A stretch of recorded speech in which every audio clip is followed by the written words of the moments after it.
All I can say, if I were in your position, I would take with myself and hand over to someone else who is not compromised. Thank you very much for supporting our channel. In today's views, we will take a look at Lambert Brown, my people, and listen to what he got to say. He ain't holding back. So just pay attention to what he got to say and leave your views in the comment section below and let us have that discussion. So my people, if you are new here, welcome, and please like and share and subscribe to the channel to help the channel grow. Thank you. Heart of love. President, MOCA was indeed set up in 2014. The People's National Party was in government. It was set up so that the country could focus a set of high-level security people, pulling from the army and the anti-corruption in the police, against corrupting acts. It was not just another anti-crime measure, but a big part of the focus was against corruption. Because, as the current president of the PSOJ, Mr. Metrosiaga, said some years ago, I think it was 2019, 2017, that corruption eats away annually 5% of GDP. At that time, 5% of GDP was 700 million, or is it billion?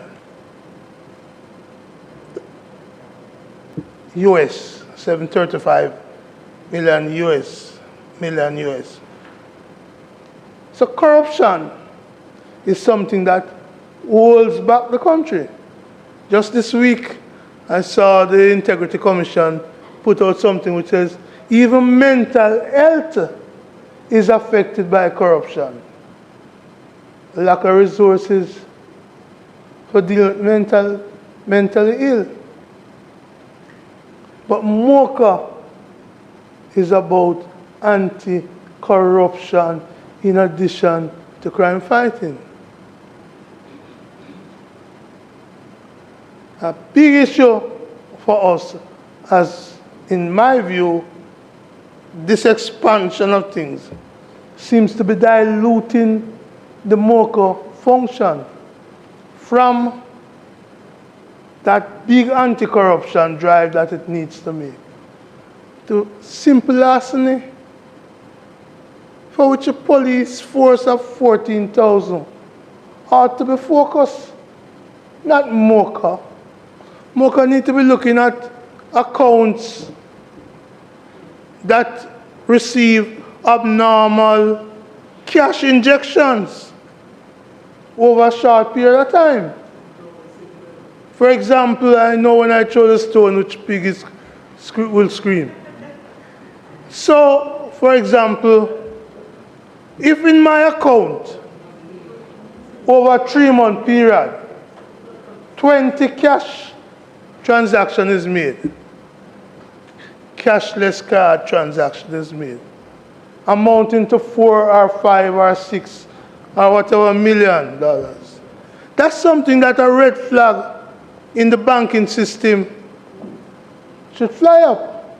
And certainly that's something that MOCA, working in collaboration with the FID or whichever other agency, would address and ought to address. So I am concerned that to add simple larceny to their agenda, to look at the man in Westmoreland who went out to fish without his license, or in St. James, or in St. Anne, that MOCA must now focus on that person, or the fish sanctuary in St. Mary. MOCA ought to be focusing on the big fish, the kingfish. those who are taking kickbacks from contractors, those who are getting kickback from PR companies. MOCA ought to be focused more, not on the simple crime that the 14,000 police ought to be addressing, but on the criminal connection to corruption. And so, for example, Mr. President, what I would like to see us saying to MOCA is help us develop an approach to unexplained wealth.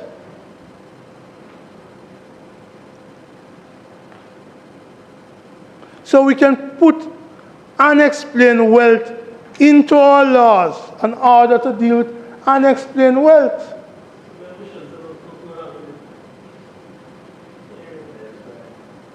The Governor General, in a throne speech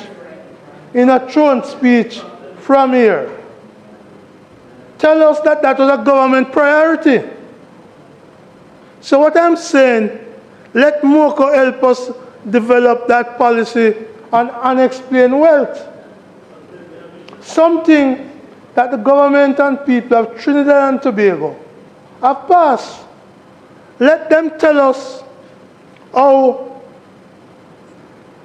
if there's any lessons to be learned from the 2022 case from Jamaica to the Privy Council dealing with the Proceeds of Crime Act, where a lawyer was charged for assisting somebody involved in money laundering. That's a case the Privy Council dealt with. And in that case, the Privy Council, in paragraph 86, spoke to the issue of privacy versus the public interest. And the view of the Privy Council is that in the investigation of crime on these issues, the public interest trumps the cry of privacy and family interest. That's what the Privy Council said, paragraph 86 of the Babbitt Simpson, Don Satterway's judgment. That's our highest court.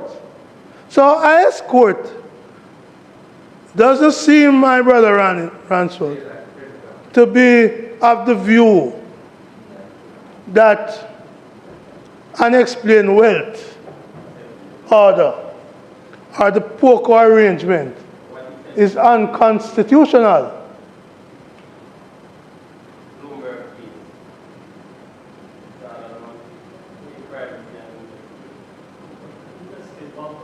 So it's clear to me.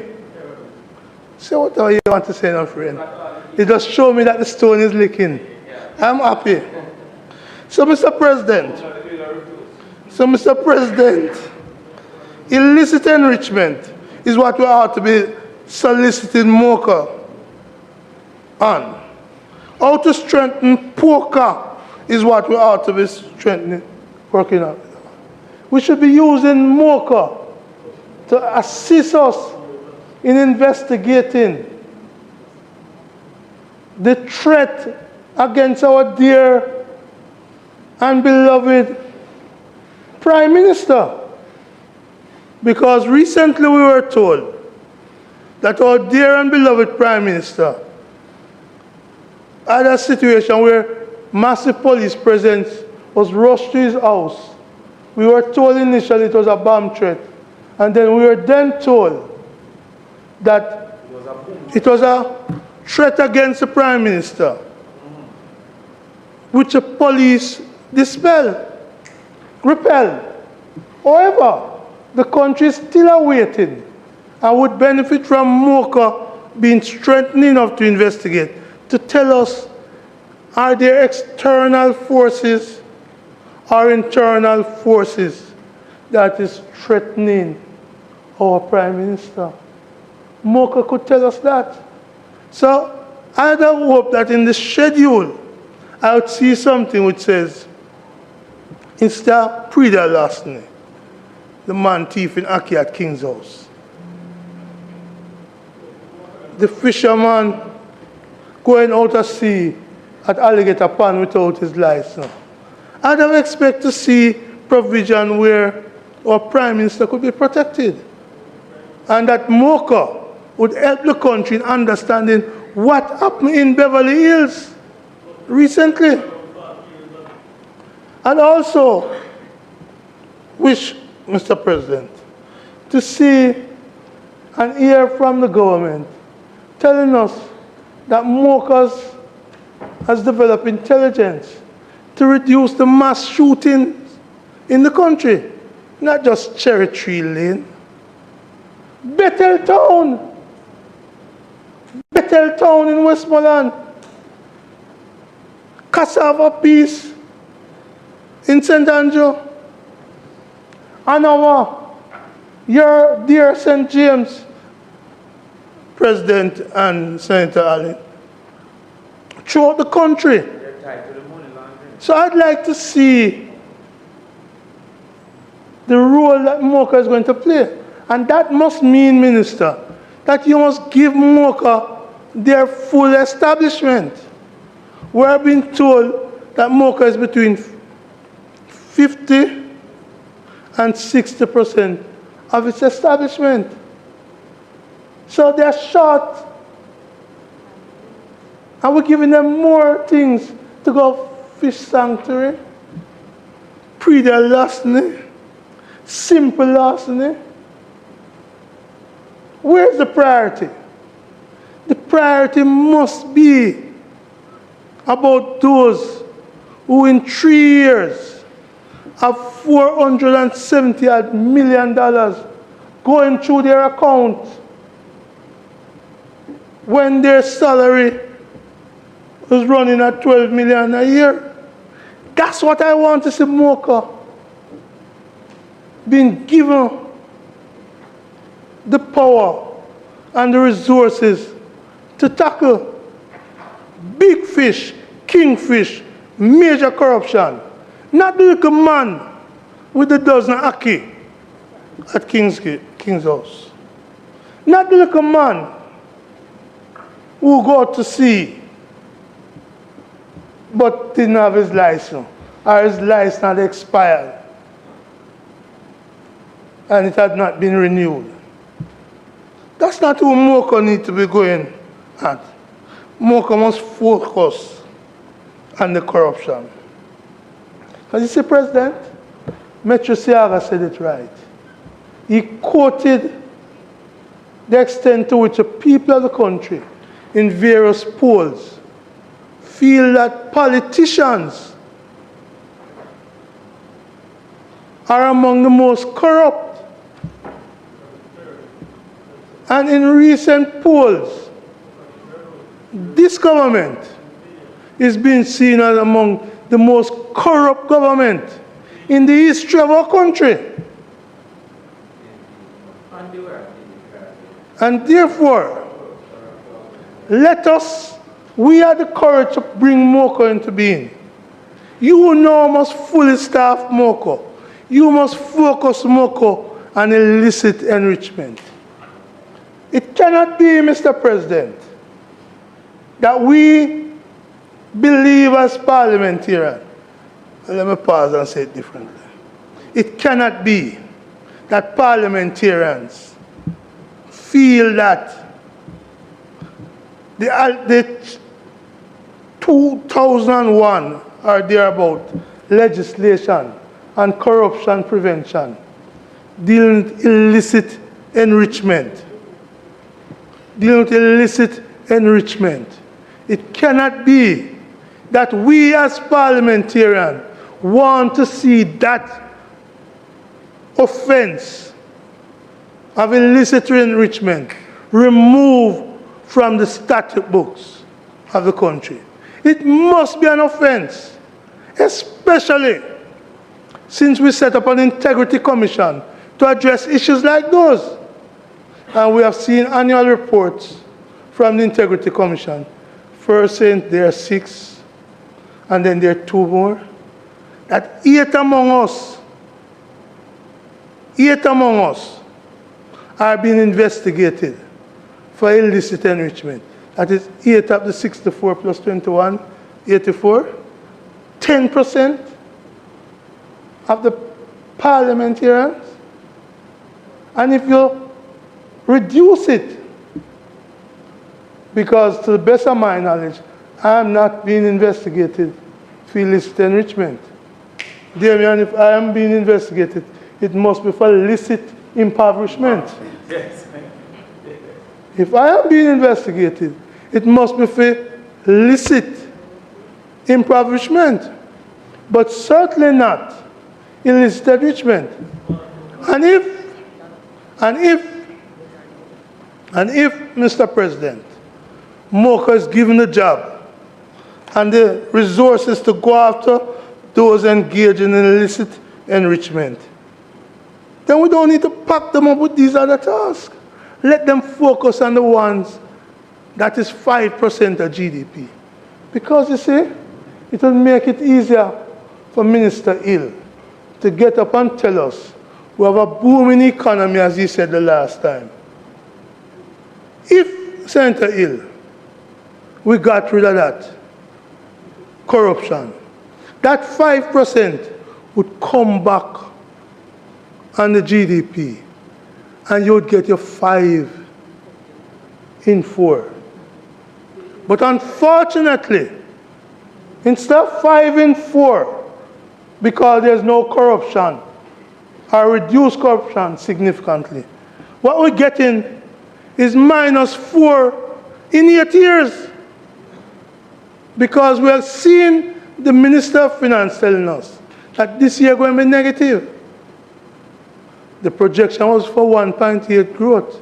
Now the projection is 0.2 negative growth. That's a 2% off target.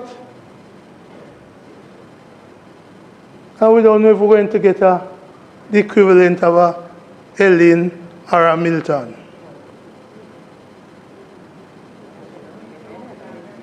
So, but Marjorie Taylor says Beryl is madeable. Marjorie Taylor Greene says is a machine of government. But the key thing, Mr. President, is that if we resource MOCA, we don't have to give them these tasks of simple larceny, larceny, fishing act. Go after the pick-up-pole man or the drop-on man. What we need to get them going after is the kingfish. The kingfish behind the cocaine found at Bascobel Aerodrome. That's what we need MOCA. That's what we need MOCA for. Because we hear St. Mary's a special place. We hear that's a special place, St. Mary's. So I'm so happy for my friend, Apka Fitzhenry. As a parliamentary secretary in the Office of Prime Minister, I understand how you feel.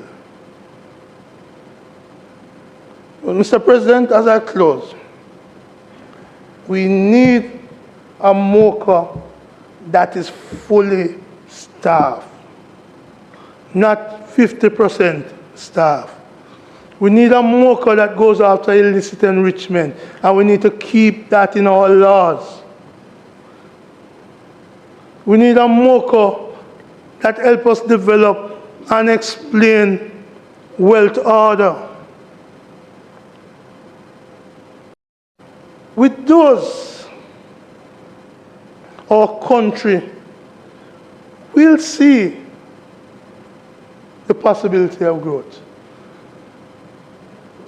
Because we have taken the corruption out of it. And let me be clear, Senator Williams, I wrote a poem this week. I shared it with a couple of these colleagues. And a friend of mine said, put it in chat GPT. And it came out even nicer than what I wrote. But amongst, it spoke about the potholes. But what I did was to identify by name some of the potholes. One was illicit enrichment. One was I failed the IC test. But that point I'll share it with you. Spoke about the potholes. If we can get MOCA to deal with the corruption, then the contractors who put 1 inch of asphalt where 4 inches of asphalt should go would have better roads, former mayor. Would have better roads. Because we know that what is involved in some of the corruption is kickbacks. Whether we sell government property for cheaper than it should be sold, and kickback takes place. Whether there's a Canadian Prime Minister, which is why I'm saying MOCA, the father of the current Prime Minister in Canada. He was brought down because through PR companies, he was getting kickback for PR contracts. That's what I need the MOCA to be looking at. I'm hearing in Jamaica that we're going to establish a PR company to deal with spark, roads. We know what road we want to fix. What I want to make sure MOCA is able to do is to cut out the kickbacks, cut out the corruption, so our roads can last longer, our motors don't have front-end damages that they have. Wrong direction to be going after pre-dilution. Let the normal police go after that. Unless you can tell me you're going after pre-dilution, not the man who take the Aki at King's house, but the man who is moving the truck and stealing the cows. Tell me, is that one you're going after? Who is able to get the goods in the marketplace? Not Coronation, not Brownstone Market, not Charles Gard Market, but in the big supermarkets. If we're serious about corruption, which is what MOCA is about, fund MOCA, give them the full staffing. Don't dilute their duties with some of these small things. Let them go after the kingfish. Because, trust me, I'm so happy, Mr. President, that we did establish in '73 the Integrity of Members Committee, which has now merged into, with other legislation, into the Integrity Commission. The fact that 8 of us, and I said, I don't consider myself one, so you can reduce it from 8 to 4. In fact, the leader of the opposition has asked his 14 downstairs and the 8 of us up here. And none of us is aware. But the IC, the Integrity Commission, says those who are being investigated know who they are. And we now know that in August last year, at least one parliamentarian got a letter that they were being investigated, that he was being investigated for illicit enrichment. We now know that. There's one on the government side. Where is the next 7? According to my side, it's not on this side. We need MOCA to go after illicit enrichment. We need MOCA to develop rules on unexplained wealth. And with that, Mr. President, I have made my comment on this legislation that the government has a majority scheduled to pass. What they don't have the courage to do is to come to the Parliament with legislation saying they want to remove from our laws the crime of illicit enrichment. They are cowards. They are hoping that some judge somewhere, someday, will say it's unconstitutional. When the government of Andrew Holness has the majority to change the law on illicit enrichment. I dare you to bring such a legislation here and avoid the cowardly route of trying to get a constitutional action in the courts. The reality, Mr. President, is that this government is not supportive of MOCA. What they're doing is to dilute MOCA. And let me just close by saying this. Minister, you're right. Relative to crime last year, it's down. But it's still higher than when Peter Bunting was the Minister of National Security. May it please you, Mr. President, let the cowards bring the illicit enrichment amendment here to move that from the Act. Let them bring it here if they're there, because I am convinced they know that they cannot bring it here because the Jamaican people would punish them. They are cowards, and so I leave the floor for Mr. Fitzhenley to come and curse. Right.